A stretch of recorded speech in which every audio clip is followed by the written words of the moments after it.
here. I wasn't just singing My Little Pony. I was just getting ready to tell you about this new tutorial that I have for you. You'll never guess what it's about. Making a My Little Pony topper. I don't know if you know this, but I am obsessed with My Little Pony, and I have been ever since I was a little girl, and I'm really excited that I have a little girl now so we can watch My Little Pony all the time, and it's okay because, you know, it's like a mommy-daughter bonding thing. It's not weird at all to be watching a kid's show at 34. No, not at all. So, I'm going to show you guys how to make your own little My Little Pony topper out of modeling chocolate and fondant, and I'm going to show you how to get all the proportions right, and to make it really delicious and beautiful for a beautiful My Little Pony themed cake. And of course you can use a toy on top of a cake if you want to, but what's the fun in that? I don't want to just buy toys and put it on a cake. It's boring. Boring. Sorry, Rainbow Dash. Okay guys, let's get started showing you how to make a My Little Pony topper. My little pony, my little pony. Welcome everybody to the Rainbow Dash topper tutorial. I'm Liz Merrick, and today I'm going to show you how to make this Rainbow Dash based off of a topper that I have, a toy topper I guess you could say. And I'm going to be using some anodized wire, and this is aluminum wire that has kind of like a plastic coating on it, so that it's great for making toppers because it won't rust. It's basically safe to insert into a cake. So what I'm doing is I'm sort of measuring out the length of the legs and the body, and I'm going for about twice as big as the little plastic toy that I have. So I'm kind of like, okay, twice as tall as the leg and twice as long as the body. And this is just guesstimating. Make sure your wire is, you know, think of it as a skeleton. So you're going from the center of the leg to the center of the back leg, the center of the body. You know, you don't want to be going end to end. Just trim off any excess. I'm just sticking this into a piece of styrofoam. This is how I make all of my toppers. It's easiest for me to work into a piece of styrofoam. And once you have the legs and the body measured out, go ahead and cut another piece, just the same size, and insert that into your styrofoam. And then we're going to bend the tops slightly towards the center. You know, because the legs and stuff go towards the center of the body.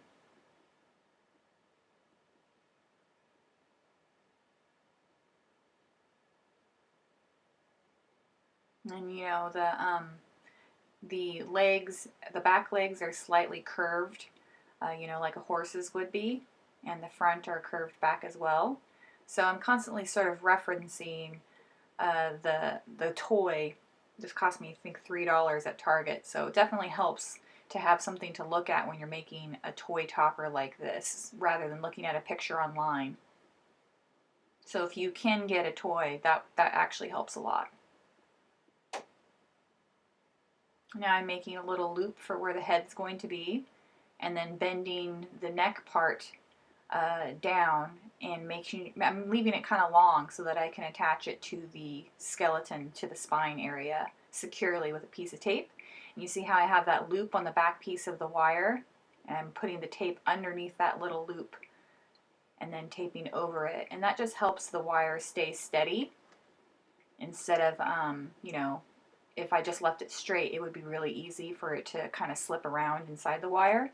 And this is just regular masking tape. It's non-toxic, and it helps the modeling chocolate grab onto the wire, whereas if you didn't put any tape on there, it's very hard for the modeling chocolate to grab onto the wire, so it would slip.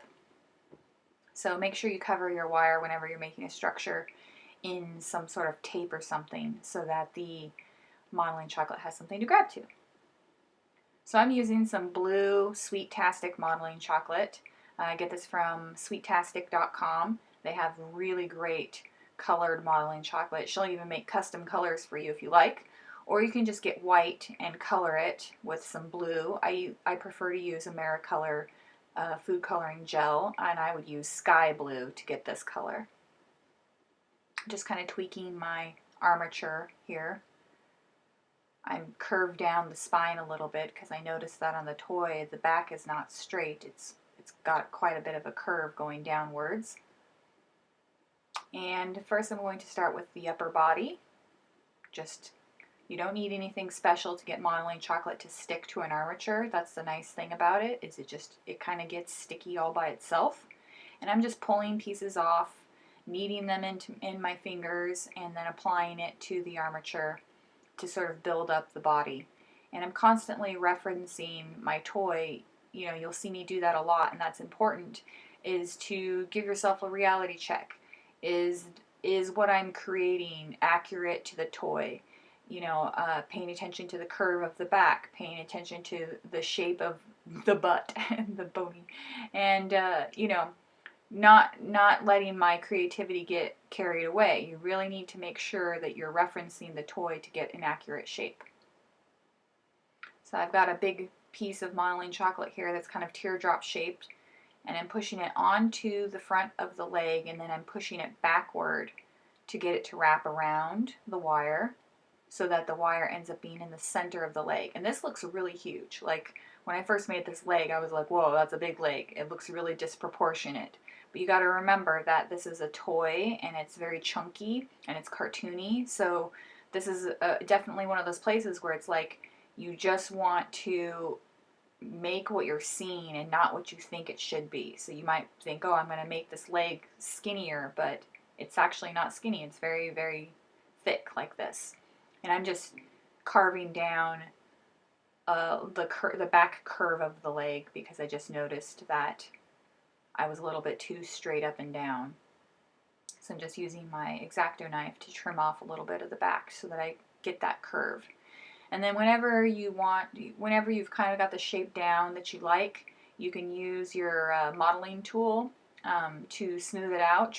And if you want to use your fingers, just dip your fingers in a little bit of water, and that will smooth out the modeling chocolate and help blend those seams pretty well. Or you could use a little bit of shortening, that works really well. And then just have a damp paper towel nearby to kind of wipe the residue of the modeling chocolate off your hands. Just try not to hold the modeling chocolate too much in your hands because it will get soft and sticky. So now I'm starting on the neck, and I'm noticing that the neck is the same width as the body. Basically, the legs and the neck and everything is the same width as the body. So that's just kind of something that I noticed, that the neck goes straight up in the back and the front. And don't forget the little chest area that sticks out. You see how the neck right now kind of curves inward. You have to build it up so that it's straight up and down. And the more you make toppers based off of toys, the more you'll learn to look at things and kind of dissect the shapes and understand how they all work together. There's a little bit of a line at the tops of the legs. Now I'm creating the upper back leg area. I just took a round piece of modeling chocolate and pressed it on to kind of create that rounded upper leg area. And it looks great from the side, but then when I looked at the back, I noticed that it is again flush with the width of the body. So I really had to push it in and make it wrap around the wires to make sure that the back legs were not sticking out from the body, that they were flush. Smooth that all out with your hands. Do the other side.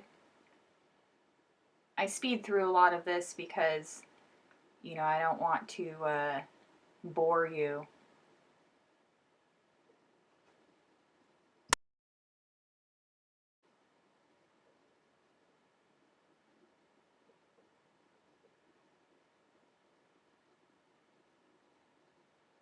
So just constantly be referencing your toy and making sure that the legs match. I spend a lot of time just sort of like looking from the front, from the side, from the back, from all angles, and making sure that the legs that I'm creating are symmetrical.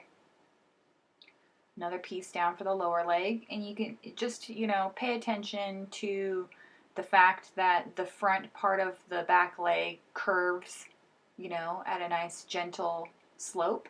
And then don't forget that little hitch in the back. Oh, gosh, I wish I knew horse anatomy. I could reference these specific parts, but, you know, it's like the butt curves down into this like elbow area, I don't know what that's called, but you know, make sure that sticks out because that's an important part of the sculpture. I mean, the more things that you can get accurate to the toy, the better it's going to look. And it's, I mean, sometimes when you create a sculpture based off of a toy, something is just not quite right and it looks almost perfect, but something's missing.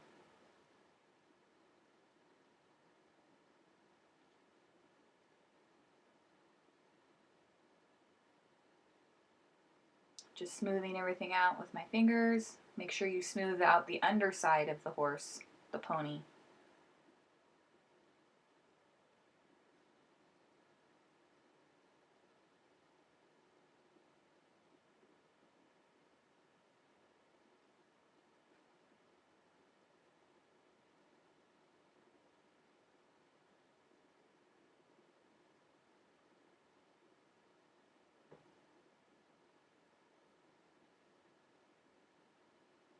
Again, make sure you do a reality check. Check from the sides, the front, the back, the top. Make sure everything's even. So to make the head, we're going to roll out a really big ball of fondant. I mean modeling chocolate. And then we're going to cut it in half and apply it on either side of the loop that we made for the head area. And like I said, at first it's going to seem really big, but remember we're going for twice the size of the toy, and you know, that's proportionate. The back side of the skull is flush with the back of the neck, so make sure you smooth that out with your tool so that the back of the head is not protruding backwards. It's not like a skull. You know, it's flush. And then, so I'm going to talk a little bit about the important parts of the head to pay attention to make sure that you're getting the look of the My Little Pony. Some things that I've noticed. So the back of the head is flush with the back of the neck, right?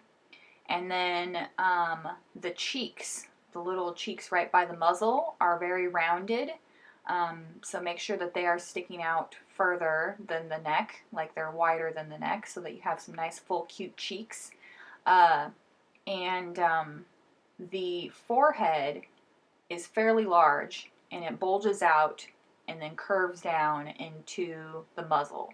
So while you're working on this head, you might accidentally push the forehead back too far. Make sure it really curves out forward and you have that cute little muzzle. Make sure the muzzle is very, very small. And build up the chin if it's not sticking straight out. You know, comes basically from the neck straight out to where the muzzle is. And you create a little mouth using your modeling tool into the muzzle. And just spend a lot of time on this part, you know, really go through and make sure that all of your landmarks match up with your toy.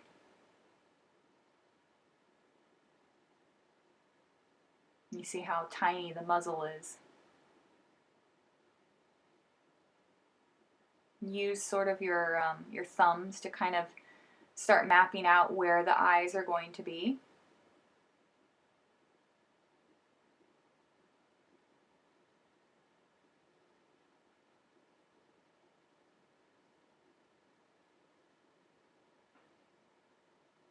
By the way, links to all of the ingredients and tools and materials that I use are in my preferred materials store on Amazon. If you buy, you know, stuff from that link, then I get a little cut of that, and as opposed to just buying it from Amazon straight away. And that just helps me maintain my channel and keep bringing tutorials to you guys. So just check that out if you feel like purchasing any of this stuff. You can get the modeling chocolate on there, the tools, everything.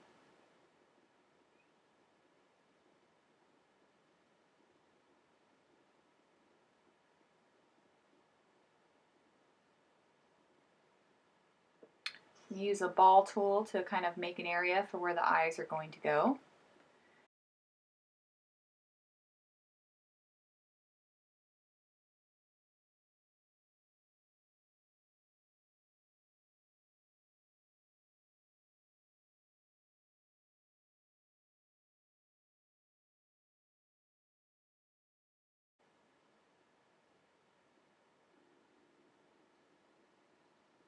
So to make the ears, you're just going to take a little bit of blue and use your ball tool to kind of hollow out the center and cut it off at an angle. Just use your tool, your toy as a reference there to make sure you're placing it in the correct spot. And it kind of sticks to itself. It's pretty easy to apply. And just do the same thing to the other side.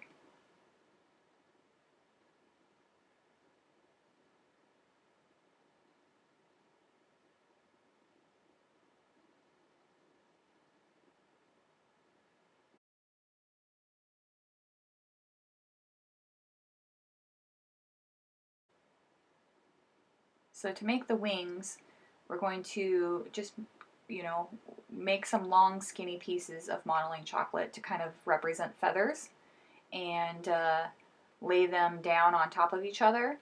And I just looked at the toys, like 3 feathers in the back, 2 feathers on top of that, and then 1 feather on top of those 2.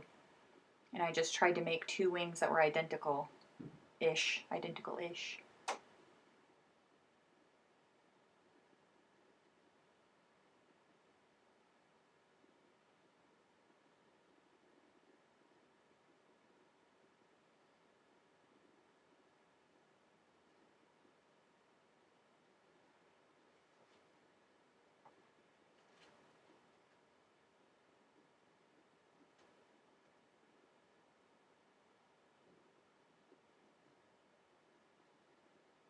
And then I just inserted a toothpick kind of into the longest part of the feather, and that'll just help hold the wings up in the topper. And just remember that whenever you're using toothpicks or inedible materials inside a topper, you need to let whoever is going to be consuming this know, so they don't accidentally eat something that could actually injure their mouth. So when we're making the little cloud and rainbow area on the tushy, I just like to use a little ball tool to kind of indent the area of where the cloud is going to be, because I like things to be as flush as possible. And I'm just taking very, very small amounts of fondant. This just holds up a little bit better in my fingers. If I was using modeling chocolate, it might melt really easily. But you're just going to take a small amount, apply it to the back. And I'm doing these in pieces so that they're sharp. If you just, at first I had tried to do it all in one piece and just kind of bend it into the, lightning shape, and it just wasn't sharp. So I ended up doing it in small pieces like this to get the sharp corners.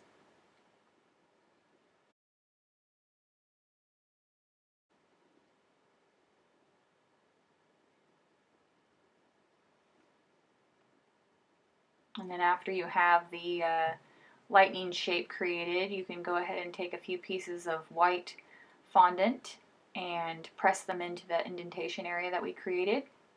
Smooth it all out, and then just use a little sky blue and a paintbrush to outline the cloud and put in the detail of the little swirl, and that's it. Pretty easy. And then you can put your wings on. I like to put the wings on after I paint the cloud so that I don't accidentally bump them.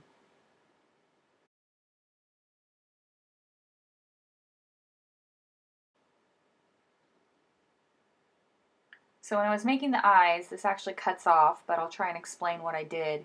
I'm just applying a little bit of white to the bottom back area of the eye indentation area that we made. And then I take a little bit of purple and apply that over the white. I'm just making basically colored areas and using a ball tool to smooth it out.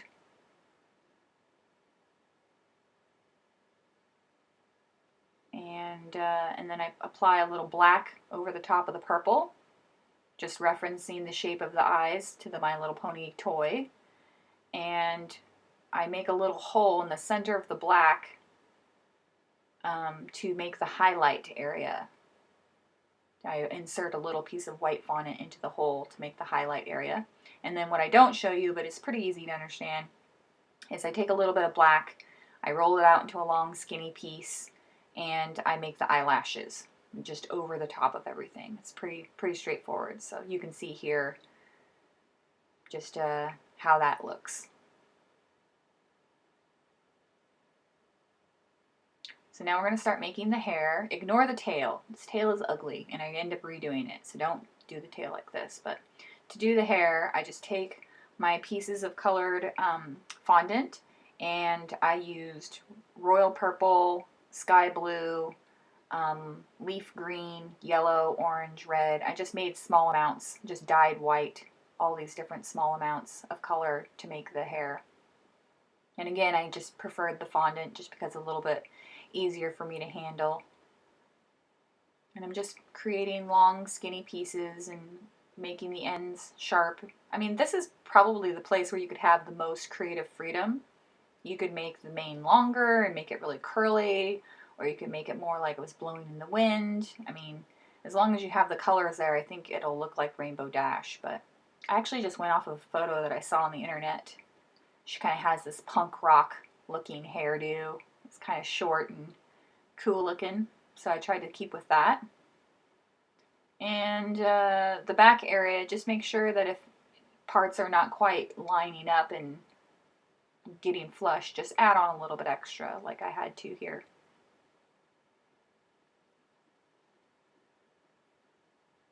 So like I said, I pulled off the tail and then I redid it because I liked how the mane looked. So I ended up doing kind of the similar thing to the tail, where I took a piece of red and laid it on first and then started building everything up on top of that rather than kind of rolling it all together. But just like with the mane, if you wanted to have a little bit of fun with this part and, you know, make the tail really big and extravagant, and, you know, I would actually probably put this guy or girl on top of a cake and build the tail when she was on top of the cake, so I could really make it big and elaborate and maybe even come over the edge of the cake and look really cool and pretty.